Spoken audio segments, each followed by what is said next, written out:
Hi everyone, today we are going to see 5 Windows tricks you probably don't know. Number 1, if you press Windows plus Shift plus S, so this will start the screen recording with audio. All you have to do is just click on this video icon and then you have to select the area you want to record and hit the start button, and that will start recording your screen.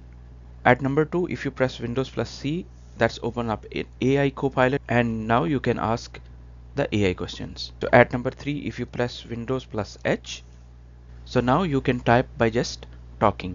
At number 4, if you press Windows plus Ctrl plus O, on screen keyboard pops up and you can type with your mouse. At last, and number 5, if you took a screenshot with the snipping tool and if you click on this text actions, here you can just simply select all and just paste anywhere.